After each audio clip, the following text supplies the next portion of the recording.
സനൂപിലൊരു റൈറ്ററിനെ എപ്പോഴും ഒരു പ്രൊട്ടക്ട് ചെയ്ത് വെക്കാൻ ശ്രദ്ധിച്ചിട്ടുണ്ടോ? റൈറ്റിംഗ് അടിപൊളി പരിപാടിയാണ്. കാരണം നമുക്കത് വ്യക്തമായ ധാരണ ഉണ്ടെങ്കിൽ നല്ല രസമുള്ള പരിപാടിയാണ്. അപ്പോൾ റൈറ്റർ തന്നെയാണ് എല്ലാത്തിൻ്റെയും മെയിൻ.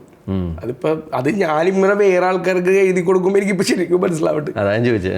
ഇപ്പം എൻ്റെ കൂടെ ജോസഫ് വിജീഷ് ഉണ്ട്, നമ്മൾ സുമേഷ് രമേഷ്. ഞങ്ങളിപ്പോൾ ആക്ച്വലി ഞങ്ങൾ 2 പേരും സെപ്പറേറ്റ് ആയിട്ട് ഇപ്പോൾ എഴുതണത്. ഞാൻ ചത്തപ്പച്ചൻ, വിജീഷ് അവറാച്ചൻ ആൻഡ് സൺസ് എന്നും പറഞ്ഞിട്ട് ബിജു മേനോൻ ചേട്ടൻ, ബിജു ചേട്ടൻ്റെ ഒക്കെ പടം, വാസികളുടെ പടം വിജീഷ് എഴുതണം. അങ്ങനെ നമ്മളിപ്പോൾ മാറിയത്. അപ്പം നമുക്ക് മനസ്സിലായി, ഞാനിപ്പോൾ ഡയറക്റ്റ് ചെയ്യുമ്പോൾ വിജീഷ് ഉണ്ട്, അപ്പുറത്തിലുണ്ടായിരുന്നു. ഇനിയിപ്പോൾ അടുത്തൊരു പരിപാടിയിൽ നമ്മളുണ്ട്, നമ്മൾ ഒരുമിച്ച് കുറച്ച് കഥകളൊക്കെ ഉണ്ട്.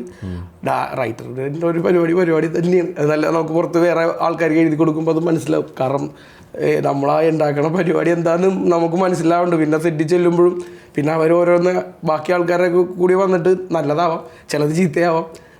എല്ലാം നമ്മളാണ് കാണുന്നത്. ദൈവം ഇത് നമ്മൾ ഉദ്ദേശിച്ചതിനും മേളിലോട്ട് വന്നല്ല, ദൈവം ഇത് അലമ്പായി പോടെയുള്ള അങ്ങനെ രണ്ടും കിട്ടാറുണ്ട്.